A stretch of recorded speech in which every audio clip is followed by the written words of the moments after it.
ಎಲ್ಲರಿಗೂ ಒಳ್ಳೆಯ ಮತ್ತು ಅದೃಷ್ಟದ ದಿನ. ಇಂದು ನಾನು ನಿಮ್ಮೊಂದಿಗೆ ನಿಮ್ಮ ಮನೆಯನ್ನು ನಿಜವಾಗಿಯೂ ಶಾಂತಿ ಮತ್ತು ಸಂತೋಷದ ಸ್ಥಳವಾಗಿ ಪರಿವರ್ತಿಸುವ ವಿಷಯವನ್ನು ಹಂಚಿಕೊಳ್ಳಲು ಬಯಸುತ್ತೇನೆ. ಇದು ಸರಳವಾಗಿದೆ ಮತ್ತು ಇದಕ್ಕೆ ನಿಮಗೆ ₹1 ಕೂಡ ಖರ್ಚಾಗುವುದಿಲ್ಲ. ನೀವು ಈ ಹಂತಗಳನ್ನು ಕಟ್ಟುನಿಟ್ಟಾಗಿ ಅನುಸರಿಸಿದರೆ ಕೇವಲ 3 ದಿನಗಳಲ್ಲಿ ನೀವು ವ್ಯತ್ಯಾಸವನ್ನು ನೋಡಲು ಪ್ರಾರಂಭಿಸುತ್ತೀರಿ ಎಂದು ನಾನು ಭರವಸೆ ನೀಡುತ್ತೇನೆ. ನಾವೆಲ್ಲರೂ ಮನರಂಜನೆಯನ್ನು ಇಷ್ಟಪಡುತ್ತೇವೆ ಅಲ್ಲವೇ? ವಿಶೇಷವಾಗಿ ಮನೆಯಲ್ಲಿರುವ ಮಹಿಳೆಯರು ಮತ್ತು ಒಳಾಂಗಣದಲ್ಲಿ ಸಾಕಷ್ಟು ಸಮಯವನ್ನು ಕಳೆಯುವ ನಿವೃತ್ತ ಪುರುಷರು. ಮತ್ತು ಇಂದಿನ ದಿನಗಳಲ್ಲಿ ಮನರಂಜನೆಯ ಅತ್ಯಂತ ಸಾಮಾನ್ಯ ಮೂಲ ಯಾವುದು? ಟಿವಿ ಮತ್ತು ಮೊಬೈಲ್. ಅವು ನಮ್ಮ ದೈನಂದಿನ ಜೀವನದ ಭಾಗವಾಗಿ ಮಾರ್ಪಟ್ಟಿವೆ. ಈಗ ನಾನು ನಿಮಗೆ ಏನು ಹೇಳಲು ಹೊರಟಿದ್ದೇನೆ ಎಂಬುದನ್ನು ದಯವಿಟ್ಟು ಎಚ್ಚರಿಕೆಯಿಂದ ಆಲಿಸಿ. ನೀವು ಇವುಗಳಲ್ಲಿ ಕೆಲವನ್ನು ಮೊದಲು ಕೇಳಿರಬಹುದು ಎಂದು ನನಗೆ ತಿಳಿದಿದೆ. ಬಹುಶಃ ನೀವು ಅವುಗಳನ್ನು ನಿರ್ಲಕ್ಷಿಸಿರಬಹುದು ಅಥವಾ ಅವುಗಳನ್ನು ಗಂಭೀರವಾಗಿ ಪರಿಗಣಿಸದಿರಬಹುದು. ಆದರೆ ಇದು ಧರ್ಮ ಅಥವಾ ಮೂಢನಂಬಿಕೆಯ ಬಗ್ಗೆ ಅಲ್ಲ, ಇದು ಸಾವಿರಾರು ವರ್ಷಗಳಿಂದ ಕಾಲದ ಪರೀಕ್ಷೆಯಲ್ಲಿ ನಿಂತಿರುವ ವಿಜ್ಞಾನವಾಗಿದೆ. ಸಕಾರಾತ್ಮಕ ಮತ್ತು ನಕಾರಾತ್ಮಕ ಶಕ್ತಿಯ ಬಗ್ಗೆ ಮಾತನಾಡೋಣ. ಸಕಾರಾತ್ಮಕ ಶಕ್ತಿಯು ಆಶಾವಾದ, ಸಂತೋಷ ಮತ್ತು ಜೀವನದ ಬಗ್ಗೆ ಹರ್ಷಚಿತ್ತದಿಂದ ದೃಷ್ಟಿಕೋನವನ್ನು ತರುವ ಶಕ್ತಿಯಾಗಿದೆ. ಇದು ಉತ್ಸಾಹ, ಪರಾನುಭೂತಿ, ದಯೆ, ಔದಾರ್ಯ ಮತ್ತು ಸೌಜನ್ಯದ ಮೂಲಕ ವ್ಯಕ್ತವಾಗುತ್ತದೆ. ಸಕಾರಾತ್ಮಕ ಶಕ್ತಿಯನ್ನು ಹೊರಸೂಸುವ ವ್ಯಕ್ತಿಯು ತನ್ನನ್ನು ಮಾತ್ರವಲ್ಲದೆ ತನ್ನ ಸುತ್ತಲಿನ ಜನರನ್ನು ಮೇಲಕ್ಕೆತ್ತುತ್ತಾನೆ. ಸಕಾರಾತ್ಮಕ ಶಕ್ತಿಯು ಒತ್ತಡವನ್ನು ಕಡಿಮೆ ಮಾಡುತ್ತದೆ, ನಿಮ್ಮ ರೋಗನಿರೋಧಕ ಶಕ್ತಿಯನ್ನು ಹೆಚ್ಚಿಸುತ್ತದೆ ಮತ್ತು ದೈಹಿಕ ನೋವನ್ನು ಗುಣಪಡಿಸಲು ಸಹ ಸಹಾಯ ಮಾಡುತ್ತದೆ. ಮತ್ತೊಂದೆಡೆ ನಕಾರಾತ್ಮಕ ಶಕ್ತಿಯು ಇದಕ್ಕೆ ವಿರುದ್ಧವಾಗಿದೆ. ಇದು ನಿರಾಶಾವಾದ, ಒತ್ತಡ, ನಿರಂತರ ದೂರು ಮತ್ತು ಪರಿಹಾರಗಳ ಬದಲಿಗೆ ಸಮಸ್ಯೆಗಳ ಮೇಲೆ ಕೇಂದ್ರೀಕರಿಸುವುದು. ನಕಾರಾತ್ಮಕ ಶಕ್ತಿಯು ನಿಮ್ಮ ಮಾನಸಿಕ ಮತ್ತು ದೈಹಿಕ ಆರೋಗ್ಯವನ್ನು ಬರಿದು ಮಾಡುತ್ತದೆ, ಆತಂಕವನ್ನು ಹೆಚ್ಚಿಸುತ್ತದೆ ಮತ್ತು ತಲೆನೋವು ಮತ್ತು ಆಯಾಸವನ್ನು ಸಹ ಉಂಟುಮಾಡಬಹುದು. ಇದು ಕಠಿಣ ಮಾತುಗಳು, ಹಾನಿಕಾರಕ ಕ್ರಿಯೆಗಳು ಮತ್ತು ಕೋಪಗೊಂಡ ಮುಖಭಾವಗಳ ಮೂಲಕ ಹರಡುತ್ತದೆ ಮತ್ತು ಇದು ನಿಮ್ಮ ಸುತ್ತಲಿನ ಪ್ರತಿಯೊಬ್ಬರ ಮೇಲೂ ಪರಿಣಾಮ ಬೀರುತ್ತದೆ. ಈಗ ನೀವು ಯೋಚಿಸುತ್ತಿರಬಹುದು, ಈ ಎಲ್ಲಾ ನಕಾರಾತ್ಮಕ ಶಕ್ತಿಯು ಎಲ್ಲಿಂದ ಬರುತ್ತದೆ? ನಾವು ಪ್ರತಿದಿನ ನೋಡುವ ಟಿವಿ ಧಾರಾವಾಹಿಗಳ ಬಗ್ಗೆ ಯೋಚಿಸೋಣ. ಅದು ಹಿಂದಿ, ಕನ್ನಡ, ತಮಿಳು, ತೆಲುಗು, ಮಲಯಾಳಂ ಅಥವಾ ಬೇರೆ ಯಾವುದೇ ಭಾಷೆಯಲ್ಲಿರಲಿ, ನಾವು ಏನು ನೋಡುತ್ತೇವೆ?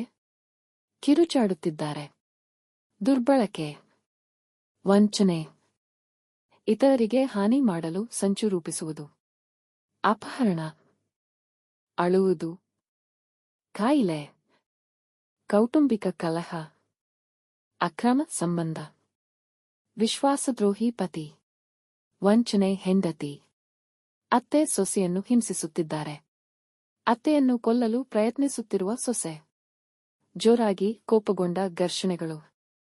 ಮುಂದೆ ಏನಾಗುತ್ತದೆ ಎಂದು ನೋಡಲು ನಾವು ಪ್ರತಿದಿನ ಈ ಪ್ರದರ್ಶನಗಳ ಮುಂದೆ ಕುಳಿತುಕೊಳ್ಳುತ್ತೇವೆ. ಆದರೆ ವಿರಾಮ ತೆಗೆದುಕೊಂಡು ಯೋಚಿಸೋಣ, ನಾವು ನಮ್ಮ ಮನಸ್ಸನ್ನು ಏನು ಪೋಷಿಸುತ್ತಿದ್ದೇವೆ? ಪ್ರತಿದಿನ ನಿಮ್ಮ ಮನೆ ಈ ನಕಾರಾತ್ಮಕ ಶಬ್ದಗಳಿಂದ ತುಂಬಿರುತ್ತದೆ. ಇದನ್ನು ಅರಿತುಕೊಳ್ಳದೆ ಈ ನಕಾರಾತ್ಮಕತೆಯು ನಿಮ್ಮ ಮನಸ್ಸನ್ನು ಪ್ರವೇಶಿಸುತ್ತದೆ ಮತ್ತು ನೀವು ನಿಮ್ಮ ಕುಟುಂಬದೊಂದಿಗೆ ಮಾತನಾಡುವ ವಿಧಾನವನ್ನು ಬದಲಾಯಿಸಲು ಪ್ರಾರಂಭಿಸುತ್ತದೆ.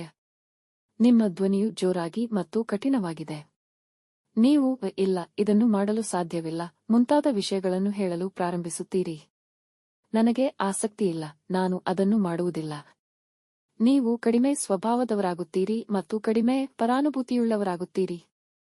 ಹಂತ ಹಂತವಾಗಿ ನೀವು ಈ ನಕಾರಾತ್ಮಕ ಶಕ್ತಿಯನ್ನು ನಿಮ್ಮ ಕುಟುಂಬಕ್ಕೆ ಹರಡುತ್ತೀರಿ ಮತ್ತು ಅವರು ಅದನ್ನು ನಿಮ್ಮ ಬಳಿಗೆ ಮರಳಿ ಹರಡಲು ಪ್ರಾರಂಭಿಸುತ್ತಾರೆ. ಒಂದು ಕಾಲದಲ್ಲಿ ಶಾಂತಿ ಮತ್ತು ನಗು ತುಂಬಿದ ಮನೆ ನಿಧಾನವಾಗಿ ಒತ್ತಡ ಮತ್ತು ತಪ್ಪು ತಿಳುವಳಿಕೆಯ ಸ್ಥಳವಾಗಿ ಬದಲಾಗುತ್ತದೆ.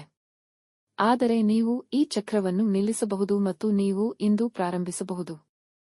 ಕೇವಲ 1 ವಾರದವರೆಗೆ ನಕಾರಾತ್ಮಕ ಧಾರಾವಾಹಿಗಳಿಂದ ದೂರವಿರಲು ಪ್ರಯತ್ನಿಸಿ.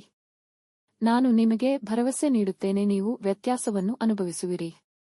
ಪ್ರಪಂಚದಾದ್ಯಂತದ ಕುಟುಂಬಗಳು ಈ ಚಕ್ರದಿಂದ ಮುಕ್ತವಾಗಿವೆ ಮತ್ತು ಅವರು ಈಗ ಹೆಚ್ಚು ಸಂತೋಷದ, ಹೆಚ್ಚು ಶಾಂತಿಯುತ ಜೀವನವನ್ನು ನಡೆಸುತ್ತಿದ್ದಾರೆ. ನಮ್ಮ ಎಲ್ಲಾ ಟಿವಿ ಕಾರ್ಯಕ್ರಮಗಳು ಏಕೆ ನಕಾರಾತ್ಮಕತೆಯಿಂದ ತುಂಬಿವೆ ಎಂದು ನಿಮಗೆ ಆಶ್ಚರ್ಯವಾಗಬಹುದು.